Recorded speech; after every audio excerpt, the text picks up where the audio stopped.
Welcome. Hi. It's been a long, long time since I spoke to this audience. Let's get into it. First of all, who am I?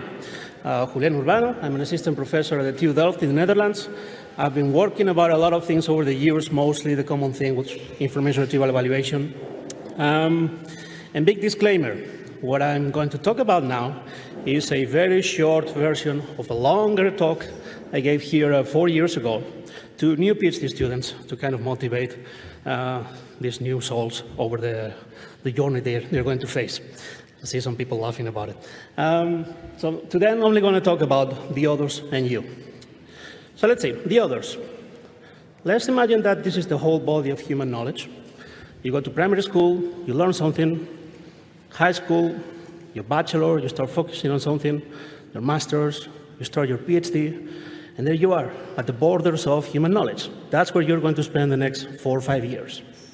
And at some point, there's a dent. That's your PhD, right? And that's all you're going to see for a long, long, long time. But you need to remember where you're coming from and everything else. Research doesn't happen in a vacuum. It happens in a community. So it's very important that you know the community, that you know the people. And if you ask me, research is really about the people who sends papers, accepts, rejects, grants, hiring committees, etc. So you need to know the people and you need to make friends. Really, you need to make friends in these communities.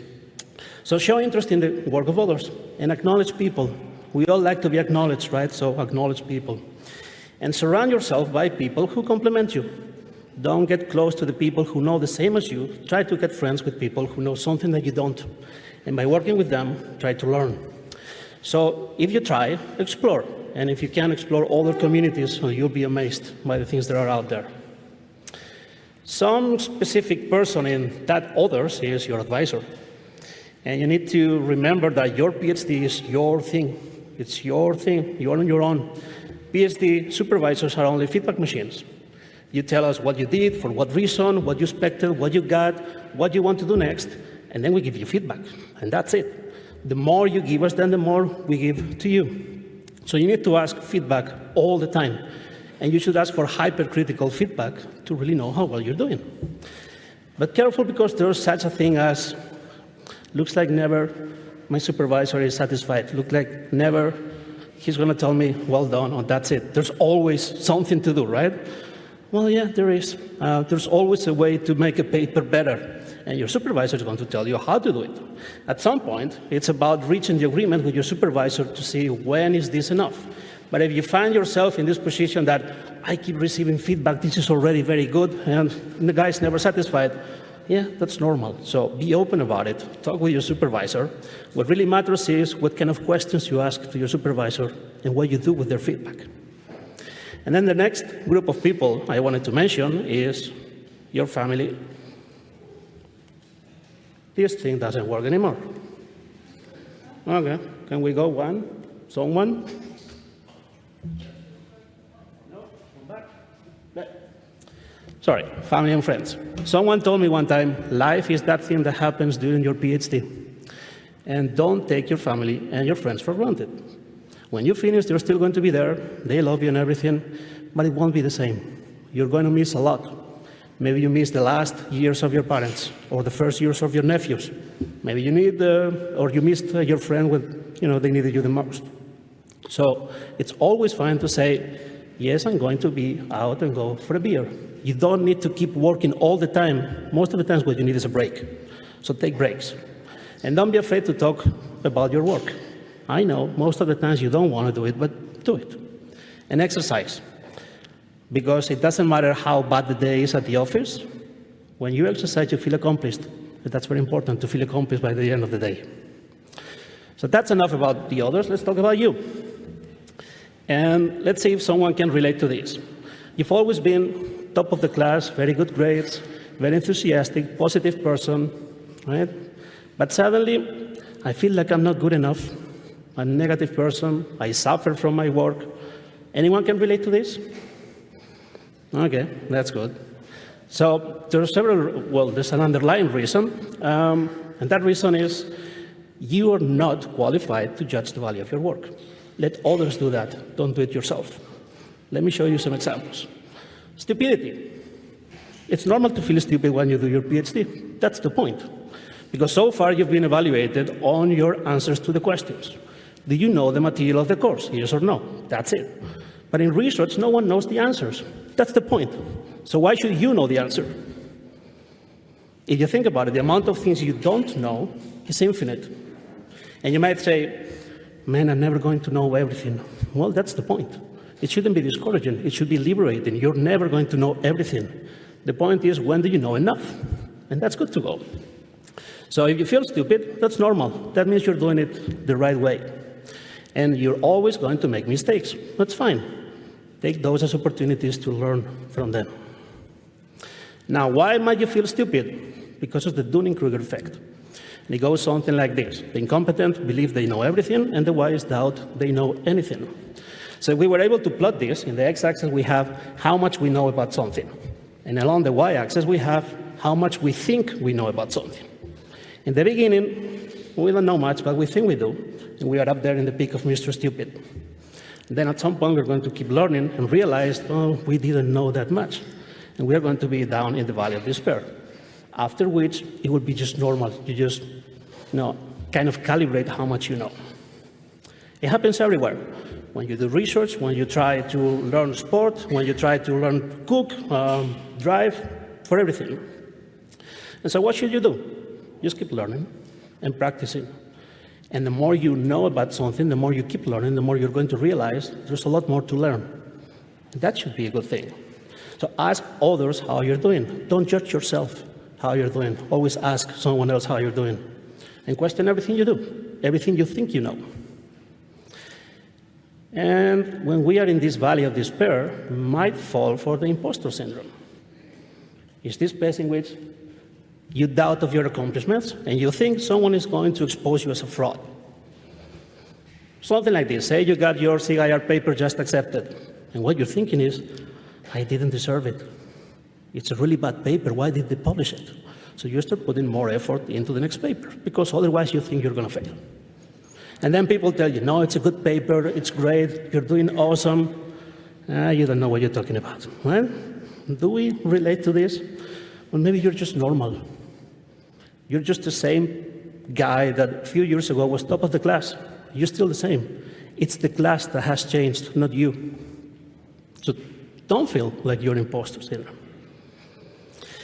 And, pardon my French, thinking about all this, during your PhD, there's a time in which you're going to feel like you're in a valley, walking, and you don't see the end. You start second-guessing. You lose perspective, you lose the confidence, and wonder, am I going to be able to finish? The point is, this is like a journey through a valley. There is the end, your PhD. But you don't see it because there's all these piles of brown stuff coming at you, and you don't see it. The place stinks. You are alone. You have to make the journey alone. That doesn't mean you have to be lonely. You're allowed to talk to people about it, and talk to people. It may happen only once during your PhD for 2 weeks. It may happen 5 times for half a year. It's going to happen. Be prepared for it and be able to recognize it. What do you have to do? Just keep walking, keep pushing. There is an end through the journey. You just don't see it.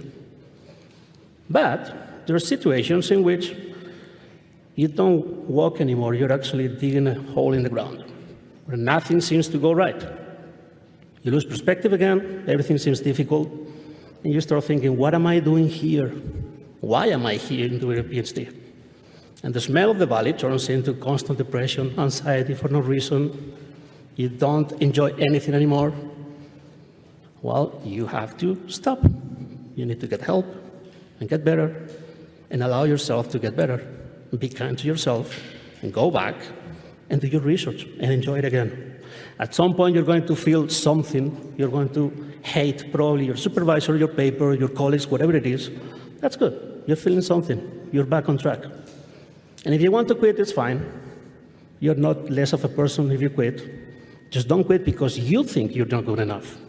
Again, don't think for yourself. Let others think whether you're good enough or not. And so, let's be honest. For all the audience here, how many of you along your careers have been in one of these places at least once? Okay, PhD students, please look around. All of us.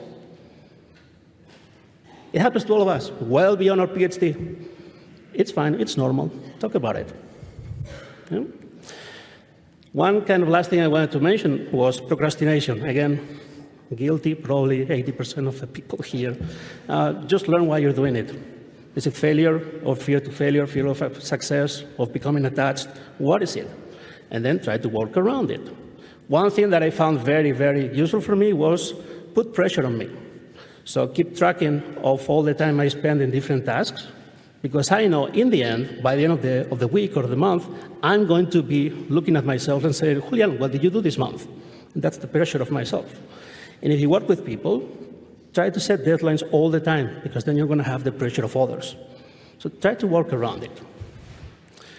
And the very last thing I wanted to mention is biases. I think, therefore, I'm biased. So these cognitive biases are there everywhere. All of us are biased, and they make us wrong.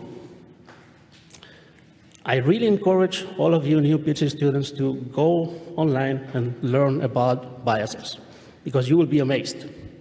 Let me talk to you about some of the biases we have in academia. Let me drink a little.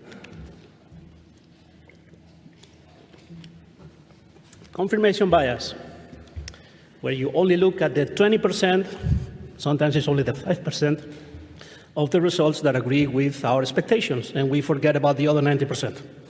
Survivorship bias, where we see other people's successes but not their failures. Like, I only see what papers you got accepted, I don't know which ones you got rejected.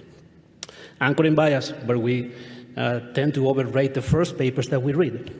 The authority bias, where we tend to attribute more value to statements by popular authors. Handset bias, everything is obvious once you know the answer.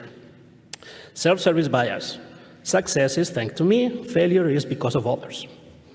Self-handicapping bias, I work on my SIGIR paper the day before.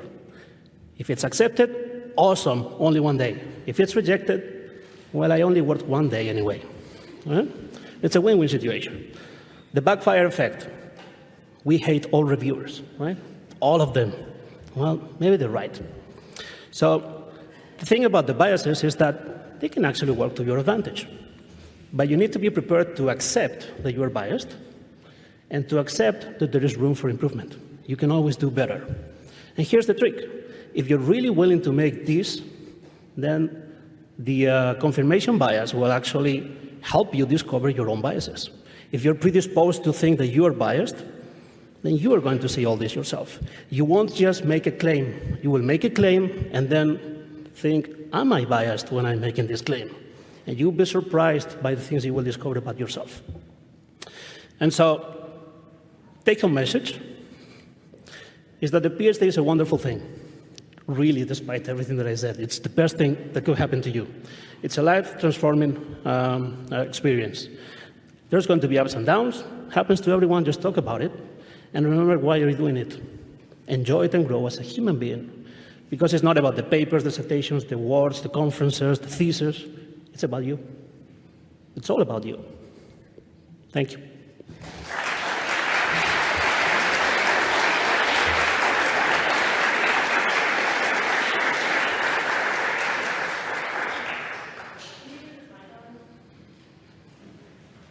Thank you. That was a great talk. Thank you so much. Thank you. Just wanted to follow on before I ask for questions. How many people in here have never had a paper rejected? Yeah, me too. And how many people here only hate reviewer 2? Or reviewer 3, in my case. Oh, reviewer 3. Okay. So it's not all, okay. So some people don't hate all the reviewers, only reviewer 2 and 3. Yeah. All right. Questions for Julian? Or experiences. Go ahead, sir. Yeah, hi. So my name is Shubham, and I defended my PhD at University of New Hampshire. But so my question is, like, you really painted a very good picture of the PhD journey. But is there a point where we get over the imposter syndrome, or like how do we ever at all, if that's possible? I don't know, because I still suffer from it, you know. So is it even possible to get over it? That's kind of the point I wanted to make. When I ask who here suffered from this? I don't know if you noticed, but everyone did, from the junior to the senior, all of us. It happens. Be prepared for it. Try to recognize it and try to work around it. But I don't think we can ever get past all this. Yeah. My opinion. I would agree with that. Other questions? Oh.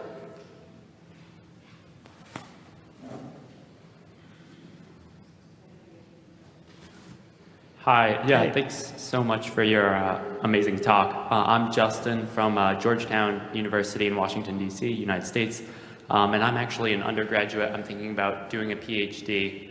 So this is really a question more for other people doing their PhD right now, which is, you mentioned at the beginning of your talk that sometimes you can go to your advisor, right? And it's like you're asking for feedback, you're getting feedback, that's great.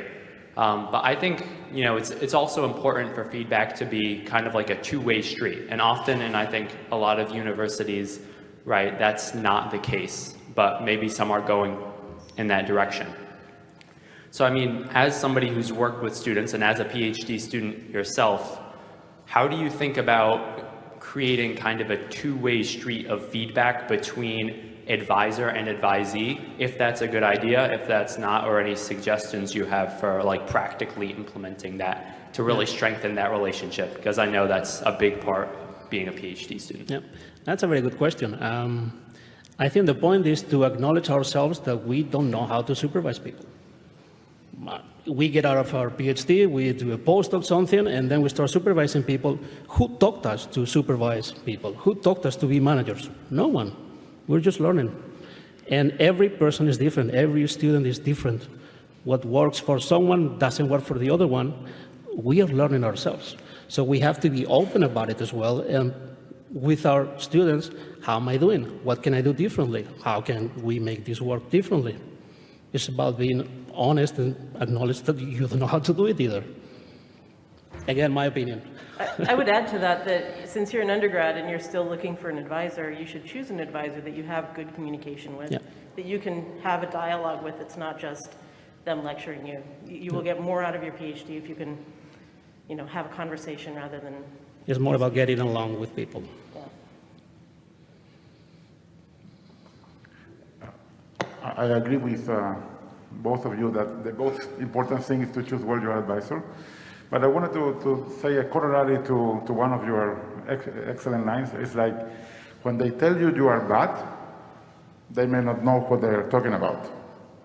And my best example is I had a paper rejected 3 times, in one case with 3 strong accepts, and the senior program committee member rejected it for weird reason.